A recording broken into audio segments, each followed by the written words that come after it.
may kakaibang pangitain sa langit. Ang tatlong bituin ng Fu, Lu at Xiao ay muling isinilang. Tumakbo ka. CJ, tumakbo ka.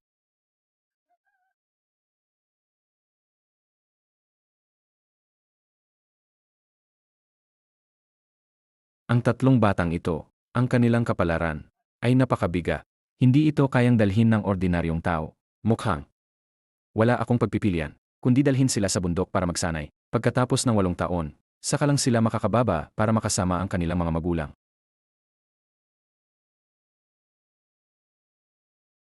Ako, ang inyong guro, ay mamamatay na ngayon.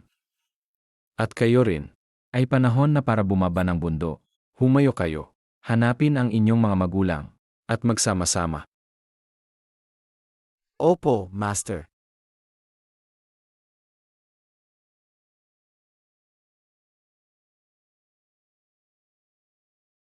Yung kinapahanap ko sa'yo, ang babaeng iyon 8 taon na ang nakakaraan. May balita na ba? Paumanhin, si Kiao. Nasyod na po namin ang buong syudad. Pero hindi pa rin namin siya mahanap.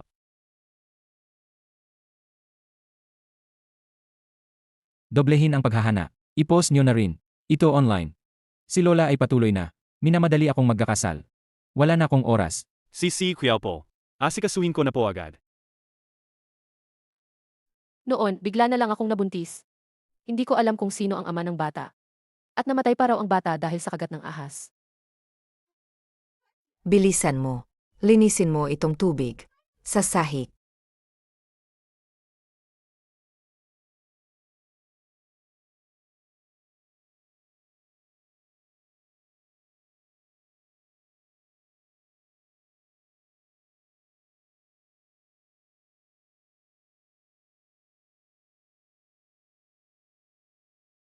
Pangalawa at pangatlong kapatid, tingnan nyo. Si nanay ay nagtatrabaho. Sa kumpanya ni tatay. Ang tatay na yan, ang tangapanga. Hindi pa rin niya nakikilala si nanay. Bilisan nating pumunta doon. Para suportahan si nanay. Para magkaayos na si nanay at tatay. At magkabalikan na sila. Sige.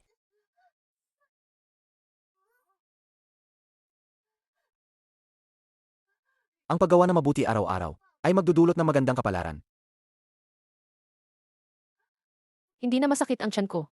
Ikaw ay isang taong may mabuting puso. Salhin mo.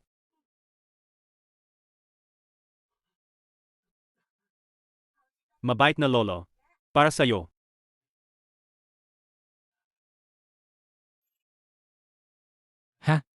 Bumata ako ng 20 taon.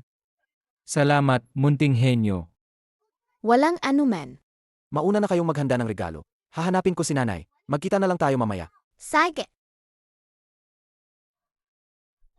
Nanay, tatay, tingnan nyo! Hinana pala ni Xiao Yuchen. Ang babaeng yon 8 taon na ang nakakaraan. Hindi ko akalain na hindi pa rin alam ni Yuyan at Xiao Yuchen ang pagkataong isa't isa. Aba, hindi ba't pwede tayong samantalahin ang pagkakataon at palitan siya?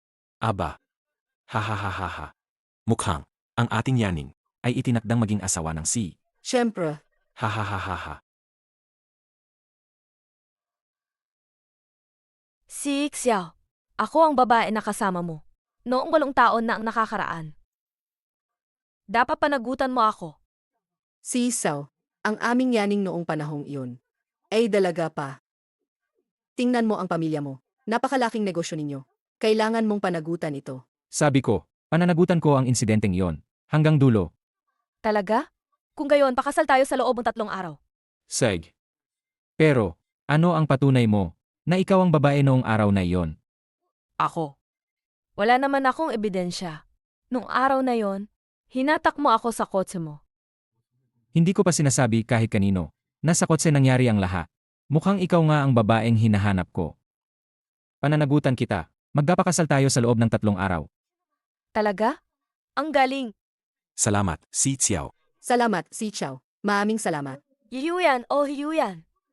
Dapat talaga magpasalamat ako sa'yo. Sa ginawa mong wedding dress para sa akin.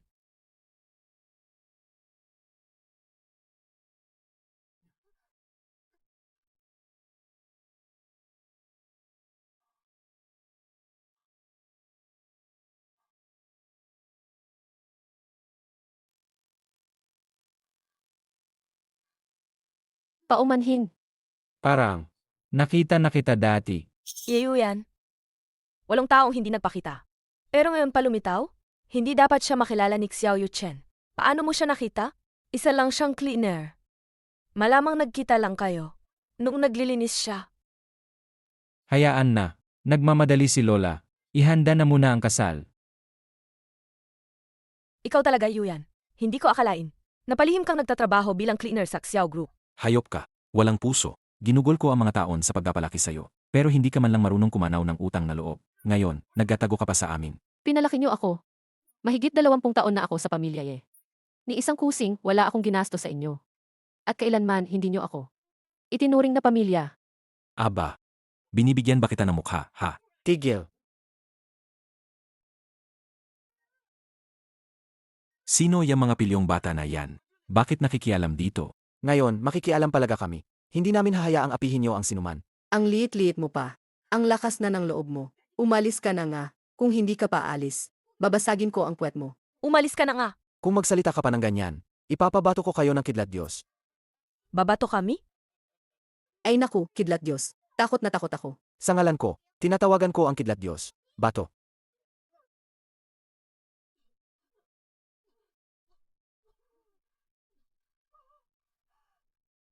Alaga tayong binatong kidla.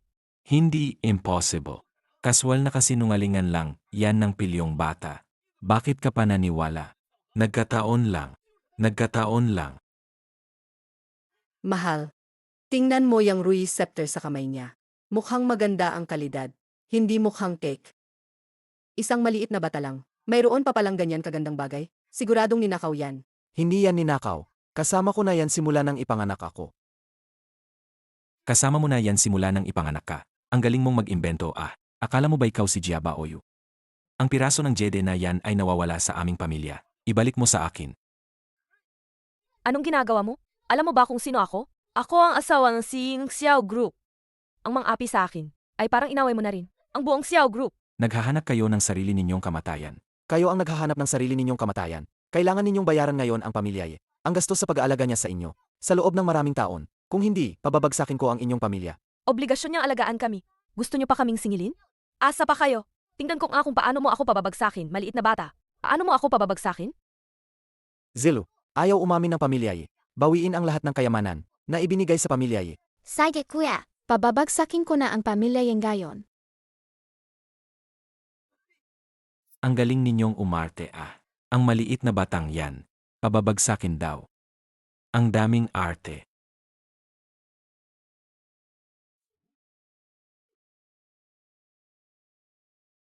Ay. Ano? Naubos lahat ang pera ko sa bangko. Ano? Wala na akong pera sa bangko. Yan ang napala mo.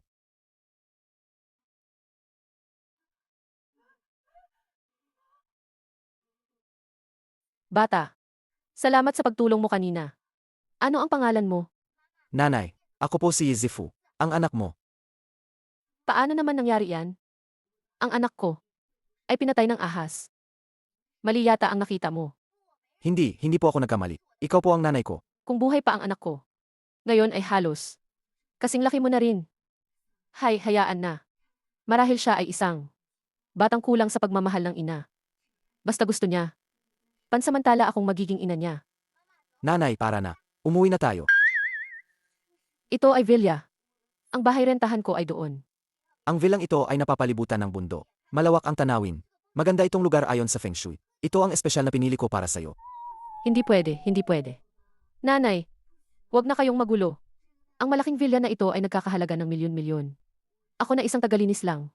Ay hindi kayang tumira dito. Binibiningi. Ang villa na ito ay pinapaupahan. Napakaangkop para sa'yo. Ako ay isang tagalinis lang na may sweldong 1,000 kada buwan. Hindi ko kayang umupa ng ganito kagandang bahay. Masyadong maraming bahay ang may-ari. Kung upahan niyo ito ngayon, hindi na kailangan ng 10,000. Hindi na kailangan ng 1,000. 99 lang. 99. Imposible naman yan. Dahil kailangan niyong regular na linisin ang bahay. Kaya ang presyo ay napakamura. Binibininye, ano ang desisyon niyo? Ito, Ara na, nanay.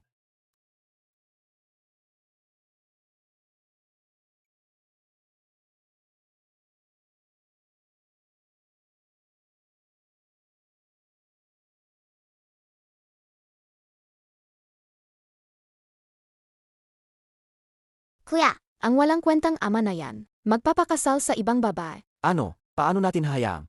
Masaktan ng ganoon si nanay. Dadalhin ko si nanay para guluhin ang kasal. Magkita-kita tayo sa kasal.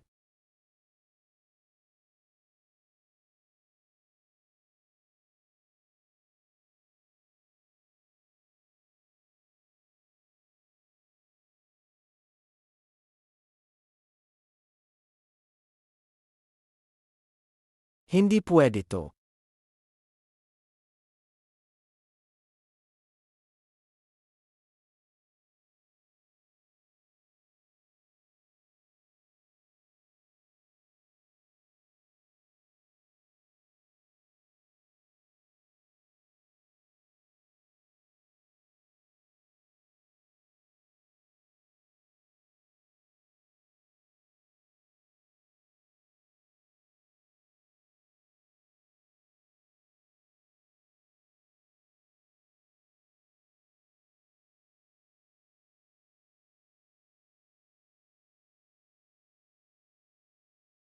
Wow, nanay. Ang ganda mo, nanay. Ito na. pangkasal yan. Anak, bakit mo pinapasuot? Sinanay ng pangkasal. Siyempre, para agawin ang kasal. Agawin ang kasal. Hindi, hindi. Huwag kang magbiro. Nanay, hindi ako nagbibiro. Tara na.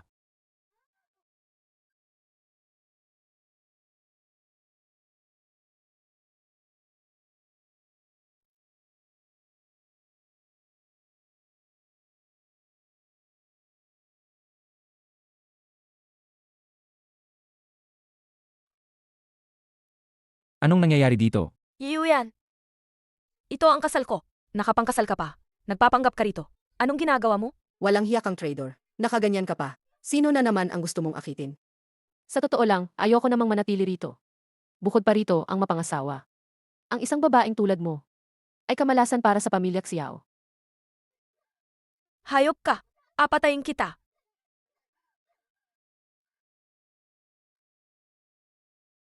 Nakikita niyo naman, di ba? Siya ang naunang nambubuli sa akin. Siya ay ang ate ko. Ilang taon na ang nakalipas. Nakipagtalik siya sa iba at nabuntis. Matagal na siyang pinalayas sa bahay. Tama. Pinaghirapan namin siyang palakihin. Apos hindi man lang marunong kumanaw ng utang na loob. Naghahanap pa siya ng pera sa amin. Wala ka bang hiya? Ang pamilya may 2 anak na babae pala. Ano na kalokohan yan? Kayo ang naunang mang-api sa akin. Paano ngayon kayo pa ang nagsasabing? Ako ang gumagawa ng istorya.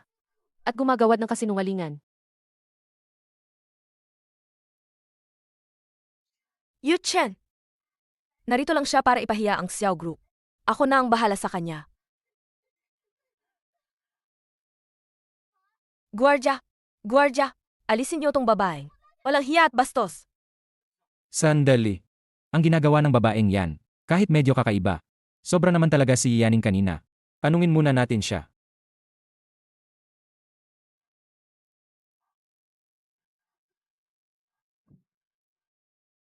Atawad. Nahihiyapan ako. Akiusa. Tulungan mo ako. Mukhang talaga siyang nahihirapan. Tutulungan ko siya.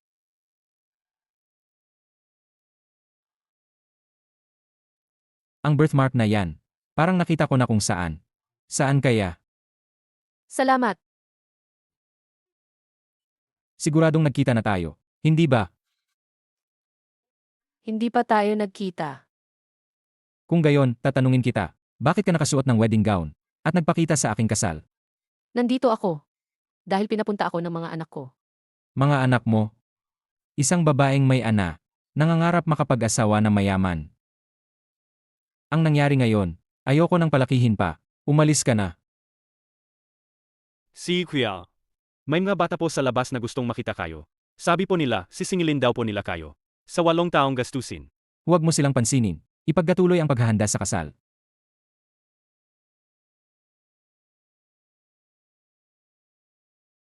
Si masamang balita.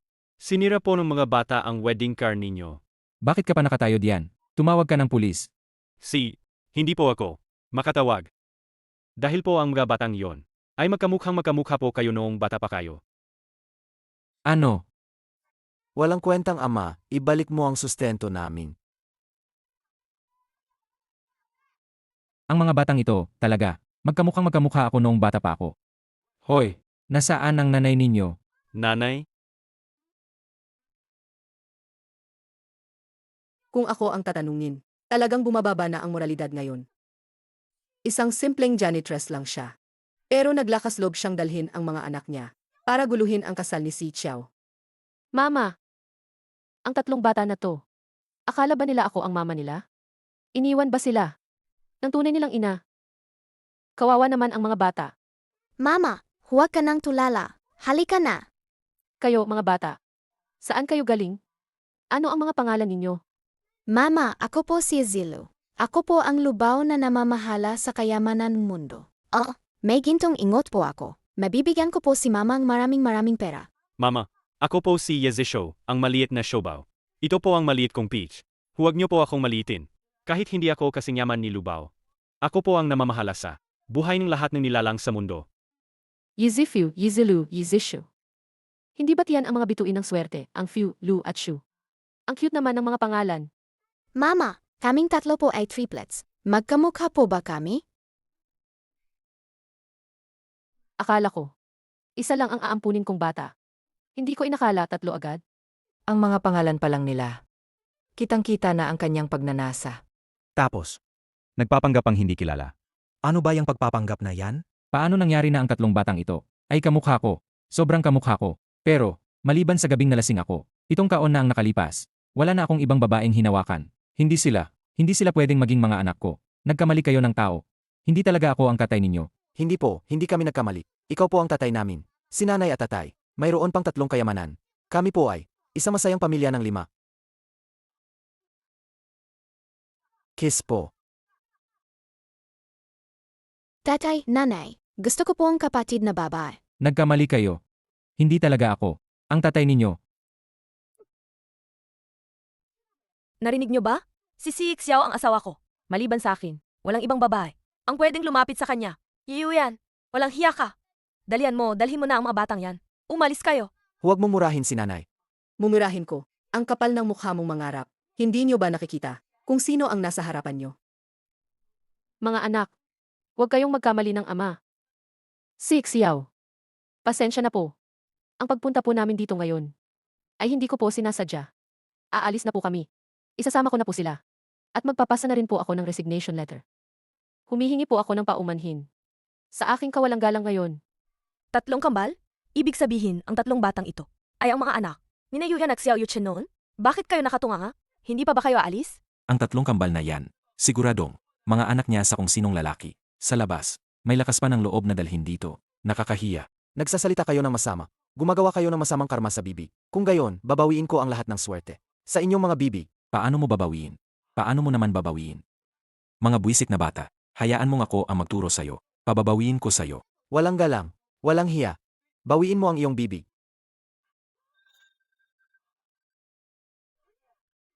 Lolo Yi, Yiyu yan. Inutusan mo ba sila?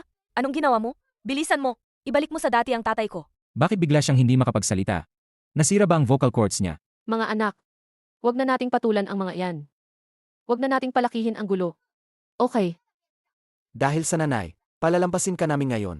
Ibibigay ko na ulit sa iyo ang bibig mo. Naiipit ako. Sino ang magbibigay sa akin ng tubig? Yiyu yan. Ito ang aking kasalan. Ako ang asawa ni Si Xiao. Umalis na kayo. Lumayas kayo rito. Ang babaeng ito, napakasama ng dila. Siya pa rin ba? Ang mabait na babae 7 taon na ang nakalipas. Yiyu yan. Dayaan lang talaga ang mga to. Inapi na naman si nanay. Ang mga taong yan, mukhang kailangan na nating kumilos. Sa tingin ba nilang kaming 3? Mga batang ordinaryo lang. Tama yan. Ganti tayo para kay nanay. Pakitang tayo sa pamilyang to. Tunay naming lakas. Dahil lang tahimik kaming 3, akala nyo ba, Wala kaming kayang sabihin. Ngayon, ipakita ko sa'yo. Mapanloob at malupit na babae. Ang galing naming tatlo. Kayong tatlong pandak na yan? Atlo ninyo, di pa umaabot sa tuhod ko. Anong magagawa nyo? Tumalon ninyo, para santukin ang tuhod ko. Sige, di ko na pakialaman. Baby, tara na. Okay lang yan. Nanay kaya rin namin. Ipagtanggol ka. Gayon, labasan namin. Ang galit para sa'yo. Nagpapakaarte lang ba kayo? Malalaman nyo na lang. Xiaobao, hindi ka ba tatawag? Ang diwata ng kadhana. Antayin ba natin si nanay, na patuloy na hiyain, ang mga masasamang taong ito? Ngayon ipakikita namin. Sama-sama at walang pusong babaeng ito. Kung gaano kami, kalakas kaming tatlo. Sagkua. Sa wakas, makakilos na kami. Laban sa mga walang galang na ito. Gayon, tatawagan ko ang diwata ng tadhana. At babawiin ang lahat ng swerte ninyo sa pagkain. Talaga? Mga bata kayong walang takot. Kung may kakayahan kayo, ipakita ninyo, para makita namin, at tawagan pa ang diwata ng kadhana. Tingin ko, kayong karlong, mga paslit, sobrang dami lang nanonood ng cartoons. Xiaobao. Huwag na kayong magulo. Nandito si nanay. Poprotektahan ko kayo. Okay. Ngayon, si nanay. Na mismo ang magdadala sa inyo palayo. Ayos lang po. Huwag po kayong mag-alala, nanay. Kaya rin po namin kayong protektahan. Kung gayon, manood kayo. Pagdating ng oras, huwag na kayong lumuhod sa sahig. At magmakaawa sa aming tatlong munting bata.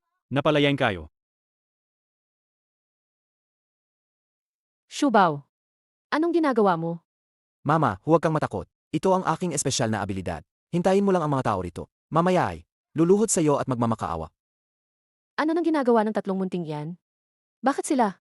Sobrang misteryoso. Tingnan ninyo. Bakit ang peach ng immortalidad ay umaangat pa rin? Anong maliit na trick yan? Malalaman nyo mamaya.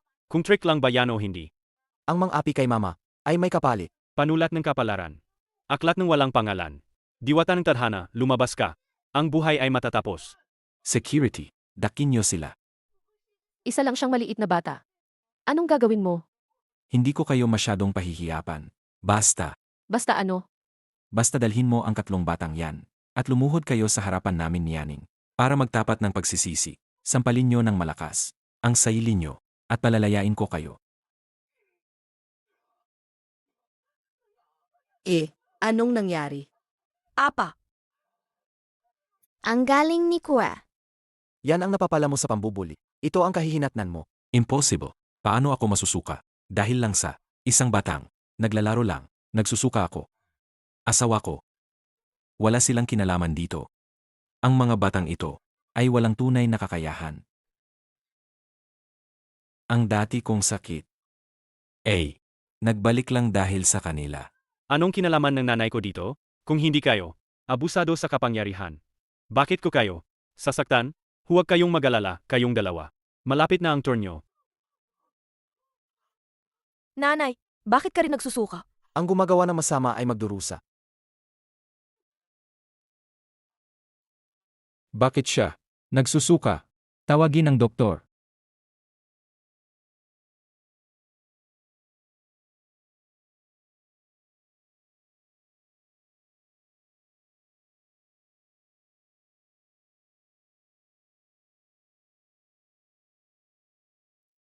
Kakaiba. Ito ang pinakakakaibang pangyayari na nakita ko sa buong buhay ko bilang doktor. Ang tatlong taong ito, ang pinakamatanda sa kanila, ay nasa 45 o 6 pa lang. At ang ginang ay mas bata pa. Pero ano? Pero ang pulso nila ay parang sa 100 taong gulang. Tulad ng isang tuyong puno. Umalis ka na. Alam ko na. Kayong tatlo ay tiyak na. Mga malas na halimaw. Kung hindi ninyo, ninakaw ang aking haba ng buhay. Bata pa ako. Hindi ito ang pulso ko. Tama, sigurado ako. Sadyang sinasadya ninyong guluhin ang kasalan dahil makapangyarihan ang pamilya Chiao at magiging kamag-anak na ang pamilya Ye. Hindi na kayo makatarungan. Hindi na kayo makatarungan. Dapat kayong lahat parusahan. Ang pera ay nawala at hindi na babalik. Kolektahin ang kayamanan. Ano? Naging zero ang aking ari-arian. Nalugi ang pamilya ko. Ano man ang inyong mga panloloko, sila ay napausahan na. Huwag na kayong manghimaso. Dapat ikaw din ay kasama sa kanila. Ikaw. Dahil ikaw ang ama namin, kaya ka namin pinatawad. Huwag mo na silang ipagtanggol. Anong nangyayari sa tatlong batang to? Bakit pa rin nila ako itinuturing na ama nila? Bakit magulo ang kasalan? Ang tatlong bata Nato, bakit pamilyar? Kahanga-hanga ang pagkakapareho nila kay Yuchen noong bata pa siya. Sino ka? Alam mo ba kung kanino ang kasal ito? Ang isang katulad mo. Hindi bagay sa pamilya Chiao. Yuchen, sabihin mo sa kanila kung sino ako. Siya ang lola ko. Lola. Patawad. Naging ignorante po ako. Maliit na bata. Saan kayo nanggaling? Lola po, dito po kami para dalhin si nanay. Para hanapin po si tatay. Sino ba ang tatay ninyo? Siya po ang tatay namin. Sabi nila, ako ang katay nila. Pero hindi naman talaga ako. Kailanman akong hindi, sa kahit sinong babae, ay nagkaanak. Hay nako, tignan mo sila. Noong bata ka pa, halos magkakambal ang itsura. Mga tunay kong apo yan. Lola po, ako po si Yizifu. Sila po sina Yizilu at Yizisho. Tatlo po kaming magkakambal. Fubao. Lubao. Xiaobao. Ay nako, mga maharlikang apo ko. Ang cute-cute ninyo. Ako po, ay lola ni tatay ninyo. Tawagin niyo akong lola-lola. Kumusta po, Lola-Lola? Napakaganda-ganda po ninyo. Napakangting po ninyo. Lola-lola. Isa-isa po ang tawag niyo sa amin. Ang tamis talaga. Natutunaw ang puso ko. Halika, bibigyan kayo ng angpaw ng lola sa tuhod ninyo. Salamat po, Lola sa tuhod. Ang bait-bait talaga ni Lola sa tuhod. Mas lumalim tuloy ang di pagkakaunawaan. Ginang, salamat po sa pagtatanggol ninyo. Pero huwag na po. Bata pa po ako. May kamay at paa naman po ako. Kaya ko pong alagaan ang mga bata. Lola, bakit kayo rin ay nakikisama sa kaguluhan? Sabi ko na po, hindi ko po talaga sila mga anak. Naku, araw-araw kang may pakikipag-ugnayan. Bukod sa pag-inom, puro ka na lang pag-inom. Baka isang araw, lasing ka. Nagawa mo iyon sa kalasingan. Kaya nagkaroon kayo ng mga anak. Lola, simula pagkabata, alam na alam niyo po kung anong klase akong tao. Paano ko po gagawin ang ganoong bagay? Ikaw, mag-isip kang mabuti. Baka nakalimutan mo lang. Itong tatlong bata, siguradong mga anak mo. Kahit matanda na ako, hindi naman ako. Malabo na ang mata. Kahit nakamukha ka nila, hindi ko pa rin sila makikilala. Impossible. Noong taon na yon, nakita ko mismo, ang lakas ng kulog, at ang daming ahas. Ang tatlong batang yon, kung hindi man sila tinamaan ng kidlat, tiyak na kinagat sila ng mga ahas. Kaya, imposibleng buhay pa sila. Ano? Anong sinasabi mo? Lola. 8 taon na ang nakalipas. Bagamat kami ni Yuchen ay nagkaroon lang. Isang gabing pag-ibigan. Nabuntis akong triplets. Pero, nasa liblib na lugar kami noon. Nakapanganak lang sa kanila. Tinamaan na sila agad ng kidlat. Ganyan nga. Ngayon, naisip ko, nakakaawa talaga ang tatlong batang yon. Kawawa talaga sila. Siguradong naalala lang ng asawa ko ang tatlong batang yon noon. Kaya, nagkamali lang siya ng salita. Nabigla lang niya kayo. Naalala ko noong maliliit pa sila. Ang tatlong maliliit na laman-laman na yon, naawa ako sa aming siyaning. Sobrang nasasaktan ako para sa kanya. Totoo ba ang sinasabi niya? Talaga bang mayroon akong 3 anak sa'yo? Kasalanan ko. Na hindi ko naprotektahan ang ating mga anak noon. Kung hindi sana tinatawag ka na rin nilang papa at nakasama ka na nila. Si Sao. Noon, si yaning namin, ay nagbuntis at pinilit na ipanganak ang bata. Maraming nanghusga sa kanya. Pero hindi niya naprotektahan ang bata. Gaano kalaking sakit ang dinanas niya? Bakit? Bakit ang anak ko ay namatay sa liblib na lugar? Habang ang mga anak ni Yuyan ay nabubuhay ng maayos? At ngayon, ginugulo pa niya ang kasal ko. Yuchen, sobrang sakit ng puso ko. 8 taon na ang nakalipas, si Yaning. Ay hindi naman talaga nagbuntis. Ako ang nagbuntis. Ibig sabihin, buhay pa ang mga anak ko. Anong ibig mong sabihin? Buhay pa ang mga anak ko, tama ba? Sabihin mo sa akin. Nasaan sila ngayon? Ibig sabihin, kayo ba talaga ang mga anak? Naakala ko'y namatay na? Mga anak ko ba talaga kayo? Opo, Mama. Sinabi na po namin sa inyo simula pa lang na kayo ang aming mama. Mama, nakilala niyo na po ba kami? Mga anak ko kayo. Buhay kayo. Ang galing. Ang galing. Xiao Yuchen, naniniwala ka ba sa sinasabi niya? Ano man ang mangyari, ako ang nagkasala sa kanya 8 taon na ang nakalipas. Ngayon, pananagutan ko siya. Ito ang aking pangako. Pakakasalan mo ang babaeng sumisira sa pamilya. Wala akong pakialam. Pero kung sasaktan niya ang 3 batang ito. Kailangan niya munang tanungin ang matandang ito. Kung papayag ako. Lola, salamat po. Kayo lang po ang naniniwala sa amin. Ang pamilya Xiao. Malaki ang kayamanan. Kaya naming buhayin. Ang ilang bata. Kahit na kayo. Ay hindi mga anak ng pamilya Xiao. Pero ang lola. Ay gustong-gusto kayo. Ito ang gold card ng lola. Kunin niyo yan. Gastusin niyo kung paano niyo gusto. Lola, salamat po sa pagtatanggol nyo. Pero huwag na po. Bata pa po ako at may kakayahan. Kaya kong alagaan ang mga bata. Gagong Katay, hayaan mong tulungan kitang muli.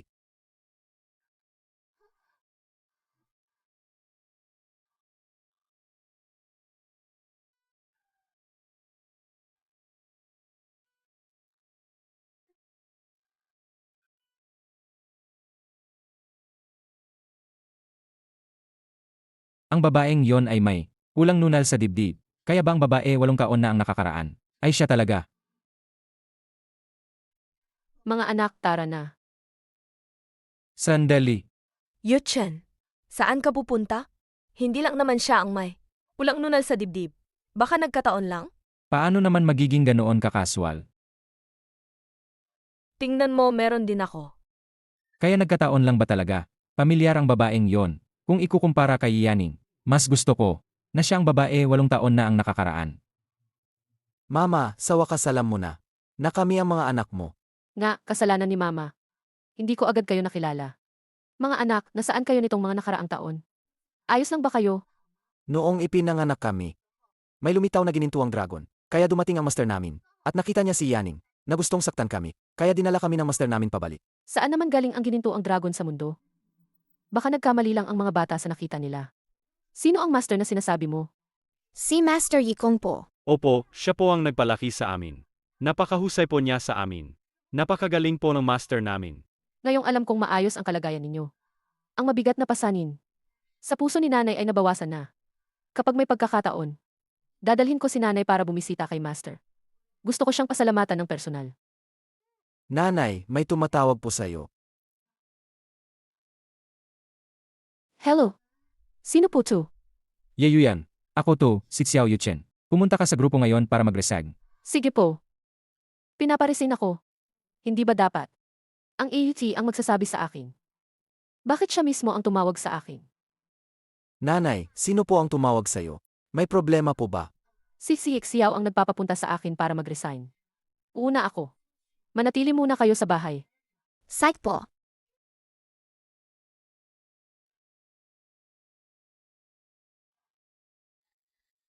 Ang kakiramdam ko kay Yuyuyan, parang pamilyar. Hindi ito mukhang unang pagkikita. Pagdating niya, kailangan kong tingnan ng mabuti. 8 taon na ang nakalipas, si Yaning ba talaga yon? Kwa, sabi ni nanay kanina. Gusto ni tatay na pumunta siya sa kumpanya. Nakita ko. Gusto ko talagang magkasama sina tatay at nanay. Paano kung i-hack natin ang security system ng kumpanya ni tatay? Para makita kung may tutulong tayo. Tingnan natin kung may makakatulong. Magandang ideya yan. Yehey!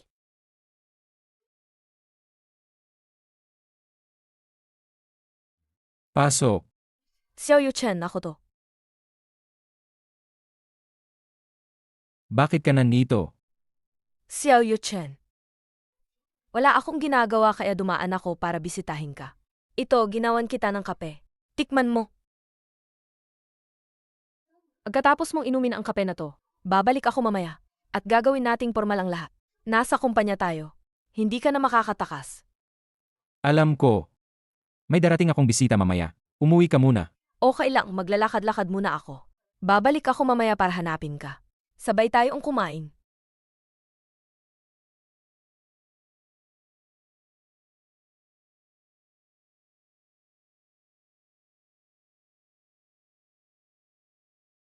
Anong gagawin ko? Ang masamang babaeng ito. Nilagyan niyang gamot ang inumin. Nakita ko. Pag-isipan ko ang paraan. Tatawagan ko si Mama. Puntahan niya si Papa. Para si Papa at Mama ay magkasama na. Mama, bilisan mo. Pumunta ka sa opisina ni Papa. May napaka-emergency na bagay. CJ. Sabi ng mga bata, si Tihik Xiao ay may apurahang kailangan sa akin. Pagka-resign ko, ito ay isang apurahang bagay. Sige na, pumasok ka muna. Si Xiao.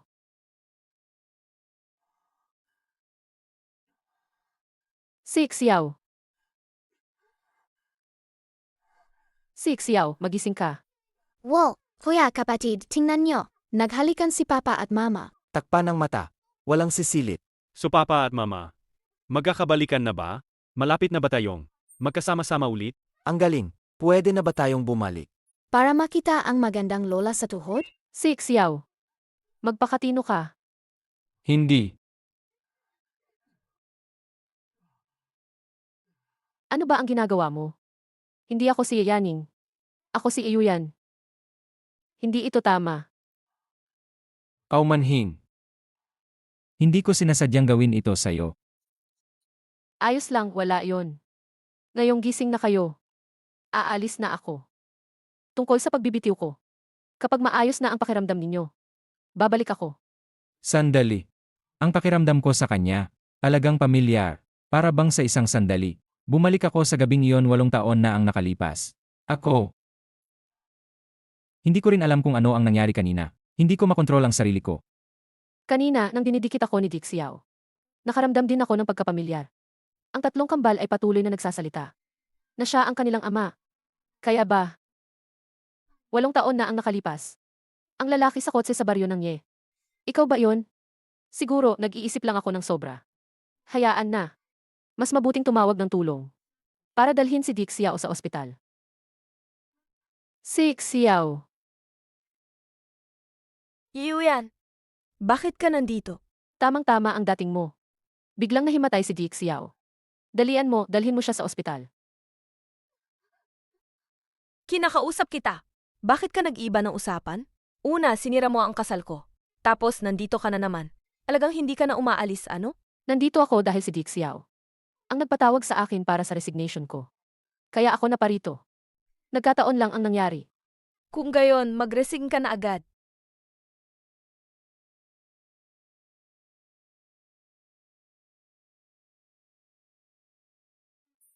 Mga anak ko, tinanggal ako sa Xiao Group. Ayos lang po, nanay. Naniniwala po kami sa inyo. Sigurado po kami na makakahanap kayo. Ang trabaho mas maganda ng 1-0, 000 beses. Tama po, tama po. Nanay, bilib po kami sa inyo. Sana nga magkatotoo ang sinasabi ninyo. Pero huwag kayong mag-alala.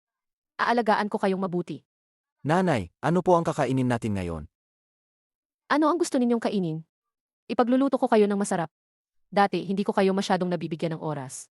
Simula ngayon, doble ang pagmamahal na ibibigay ko sa inyo.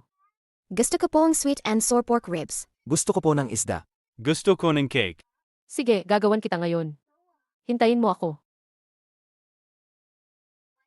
Butler, ayusin mo nga. Puntahin mo si Nanay bukas sa Fubao Group para sa interview. Opo. Ang galing! Anong nangyari, Nanay? May magandang balita ba? Tama nga ang sinabi ninyo. Nakakuha ako ng imbitasyon para sa interview sa Fubao Group. Kakaiba. Hindi naman ako nagpadala ng resume sa kanila. Dahil nagpadala na sila ng imbitasyon para sa interview, pumunta na lang muna tayo. Pagkatapos ng interview, bumalik ka para lutuan kami ng masasarap na pagkain. Kayo talaga ang aking maliliit na anghel.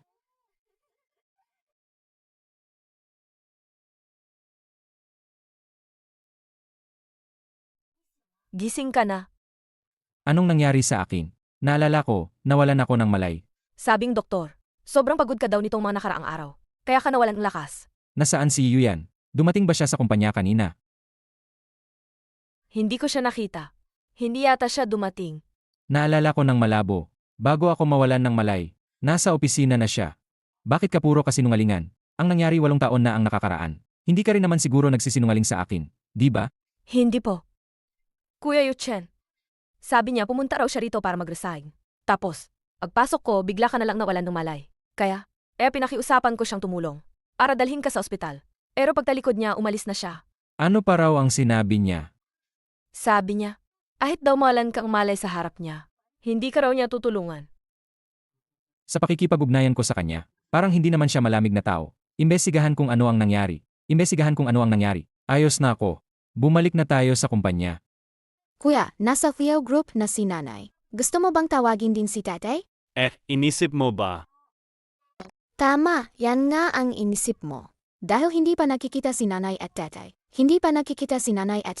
Tutulungan natin silang. Magkaroon pagkakataong magkita. May ideya ako. Matagal nang gustong makipagkita sa akin ng Xiao Group. Sa totoo lang, gusto nilang makipagkita sa C ng Fubao Group. Hindi ba ikaw on? Tama, ngayon din ipapaabiso ko na. Sa Xiao Group, nahanda akong makipagkita sa kanilang C. Katiwala, abisuhin mo ang Xiao Group, ang executive assistant ng C. Sabihin mo na naghihintay ako sa Fubao Group para sa kanilang C. Magandang balita, si Kuyao. Kanina lang, ang executive assistant ng Fubao Group ay biglang tumawag. Gusto raw po kayong makita ng kanilang C ngayon. Sa wakas, nakakuha na ng appointment. Pupunta na ako doon. Ang taong ito na interviewin ngayon ay personal na ipinagbilin ng katiwala ng CE. Narinig ko na, malapit daw siya sa CE. Ang katiwala ng CE ay partikular na nagbilin sa atin. Nabigyan siya ng espesyal na pagtrato. Mukhang ang taong ito ay hindi dapat maliitin. Wow! Ang ganda naman ng kumpanyang ito. Mas malaki pa sa Xiao Group. Sa laki ng kumpanyang ito. Sana naman hindi nila ako pahihirapan sa interview, di ba? Hayaan na. Kung ano ang dumating, haharapin ko. Magandang araw sa inyong lahat. Ako po si Iyuyan. Nakakuha po ako ng abiso. Para po sa interview ngayon.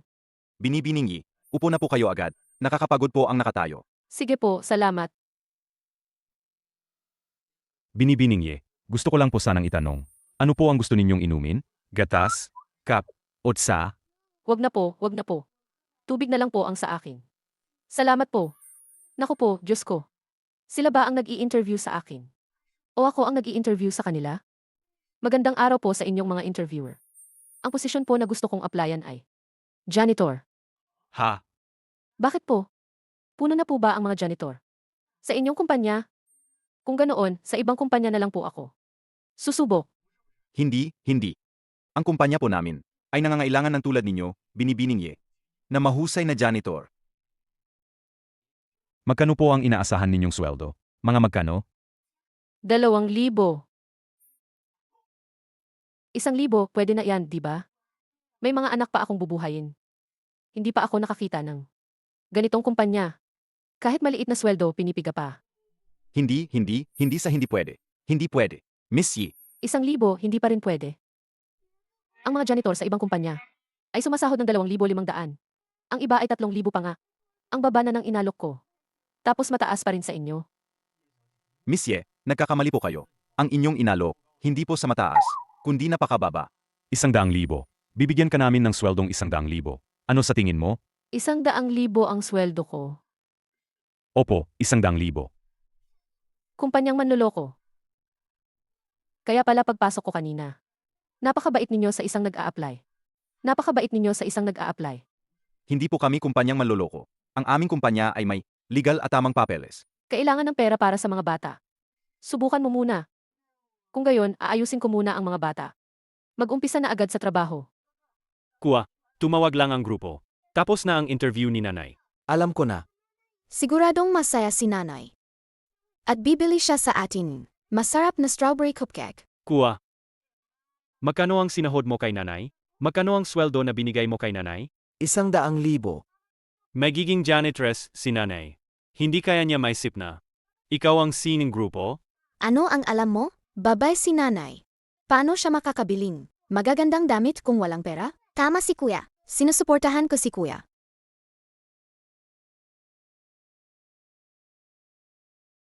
Hello, mga anak. May magandang balita ulit si nanay. Hulaan ko. Siguradong ang interview mo ay nakapasa, di ba? Salamat sa inyo. May bagong trabaho na naman si nanay. Kayo talaga ang mga lucky charm ni nanay. Alam ko na, si nanay ang pinakamagaling. Ang pinakamagaling na nanay sa buong mundo. Umalis sa Leo Group, makakahanap ka rin ng magandang trabaho. Talaga. Mula nang umalis ka sa Kuyao Group, sa magulong lugar na yon, gumanda ang lahat. Congrats sa'yo, nanay. Hindi ko rin inaasahan na ganito kabilis akong makahanap ng trabaho. At ang interview ay naging napakagaan. Alam mo ba, Ang mga interviewer ay sobrang palakaibigan. Ang pinaka hindi ko inaasahan ay binigyan nila ako ng sweldo na 100,000 kada buwan. Siguradong ang kakayahan ni nanay. Ang napansin nila, Hindi ko akalain. Ako na isang cleaner ay magkakaroon ng kaparehong sweldo. Sa mga opisina, Maaring, ang sweldo nila ay mas mababa pa sa kay nanay. Ang nanay ko ay maganda at mabait. Dapat lang na ganon kalaki. Ang sweldo niya, Naman, 100,000 piso na magkaroon ng isang magandang babae na maglilinis para sa kanya. Ito ang Swerteng Fubao Group. sige na, sige na. Kayo lang tatlo ang matatamis ang dila. Ano ang gusto ninyong kainin ngayon? Ililibre ko kayong tatlo ng masarap na hapunan mamaya. mabuhay si mama. Sayang lang, hindi pa natin nakikita ang tatay ninyo. Para mabigyan ko kayo ng kumpletong pamilya. Mama, malapit na pong dumating si Papa. Malapit na po kayong magkita-kita. Hindi po kayo naniniwala. Tumingin po kayo sa unahan. Ang tatay ng tatlong Fubao ay si Xiao Chen.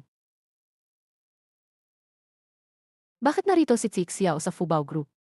Yuyan, bakit ka narito? Ang Fubao Group ay biglang sumikat, at ang mga ari-arian nito ay hindi pa rin alam ng sinuman. Narito ako, para pag-usapan ang kagapaunlad ng proyekto. Si Yuyan, bakit narito rin siya? Sinusundan niya ba ako? Ngayon ko lang natanggap ang abiso mula sa sekretarya ng Fubao Group para sa interview. Iniwan ako ng babaeng ito sa kumpanya. Hindi ka pa naman. Umalis sa Xiao Group. Pero nandito ka para mag-interview. Gusto mo ba talagang lumayo sa akin ng ganyan? Mag-interview? Bakit ka nag-interview dito? Hindi ko po maintindihan ang ibig ninyong sabihin. Anong ibig mong sabihin? Hindi pa ba malinaw? Ang sinasabi ko, empleyado ka ng Xiao Group, pero nagpunta ka sa Fubao Group para mag-interview. Anong tingin mo sa akin? Pero umalis na po ako sa Xiao Group. Ako po ay ina ng 3 anak. Kailangan ko pong buhayin ang pamilya ko. Kaya may problema po ba kung mag-interview ako? Umalis. Sino ang nagproseso ng pag-alis mo? Bakit hindi ko alam? Kayo po ang tumawag sa akin noong nakaraan para magproseso ng pag-alis ko. Nakalimutan niyo na po ba? Hindi ko naman talaga gustong palisin siya sa grupo. Paano ko siya papayagang umalis? Ano ba talaga ang nangyayari? Noong nakaraan, nahimatay po ako dahil masama ang kakiramdam ko. Pagkagising ko, nasa ospital na ako. Hindi pa kita binibigyan ng separation papers noon. Kaya sino ang nag-asikaso ng pag-alis mo? Sige. Yu Chen, huli siyang lumabas sa kasal natin. Gumawang napakalaking eskandalo. Sinira niya ang kasal natin.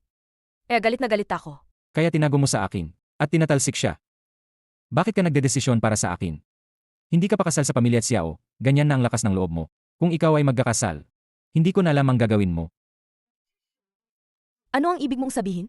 Literal na kahulugan. Hindi mo ba naiintindihan? Ang gusto kong pakasalan ngayon ay si Yuyan lang. Sino ang gusto mong pakasalan? Lahat kayo ay mula sa nayon ng Yi. Bakit ganoon ang pagkakaiba? Ngayon ay may makatwirang pagdududa ako. 8 taon na ang nakakaraan. Ikaw ang nagbigay sa akin ng lason. Ang lalaking iyon 8 taon na ang nakakaraan. Nayon ng Ye. 8 taon na ang nakalipas, nagulat ako sa pulisya.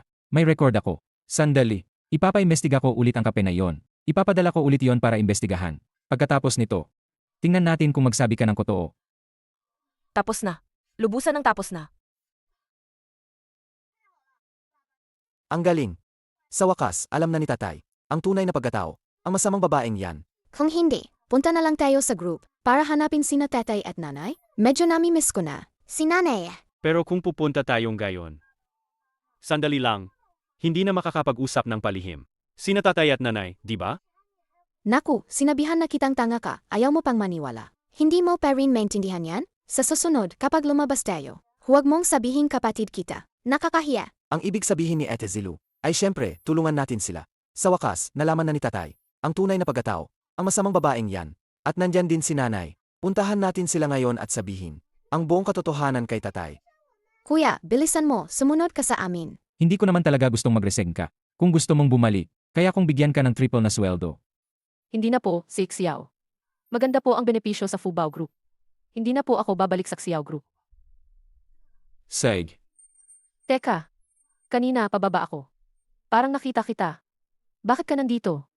Sa Fubao Group. Ngayon lang ako nakatangga. Ang balita mula sa Fubao Group na gustong makipagkita ang presidente ng Fubao Group. Kaya pala. Nagkataon lang pala. Akala ko. Siya talaga. Ang ama ng mga bata. Pero hindi pa kami nagkita. Maghihintay na lang ako. Teka, magkikita pa ba tayo uli? Hindi. Magkikita pa ba tayo uli? Xiao Yuchen, anong nangyayari sa'yo? Bakit bigla kang naging tanga? Siguro hindi na tayo magkikita ulit. Sa susunod na Lunes, magsisimula na akong magtrabaho sa Fubao. Mama, nandito na kami. Bakit kayo nandito? Gusto lang kitang makita, Mama. Kaya kami pumunta dito. Papa, nandito na rin pala ang Seeing Fubao Group. Nandito ba siya? Ay tatay, ang laki mong tanga. Kanina pa ako nakatayo rito. Ako ang CEO ng Fubao Group. Ikaw. Ang isisi ng Fubao Group. Ikaw, Tama. Pero 8 taong gulang ka pa lang.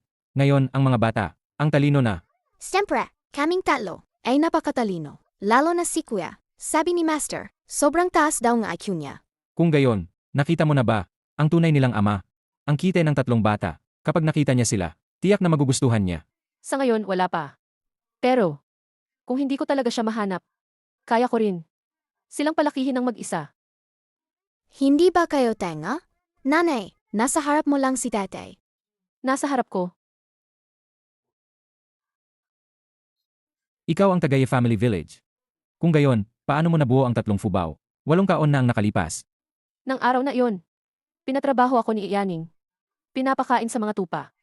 Habang pabalik ako, may isang lalaking. Bigla na lang akong hinila papasok ng sasakyan. At, Sa loob ng sasakyan. Nang gabing yon, sa Family Village, may isang babae akong nakasama. kaya pala, Mukhang, ikaw ang babae noon. Ang malditang si Yaning. Niloko niya ako ng ganoon katagal. malamang pinlano niyang lagyan ako ng pampatulog. Noon pa man, hindi ko akalain na sa kabila ng lahat. Ito pa pala ang magiging pagkakamali natin. Sa wakas, nagkita na si Daddy at Mommy. Gayon, hindi lang si Mommy ang kasama natin. Peri na rin sa Daddy. Kung gayon, kayong 3, mga anak ko nga pala kayo. Dati, nagkamali si Daddy. Pero ngayon, babawi ako sa inyo. Sabihin na natin sa lola natin ang magandang balita. Seg. Seg.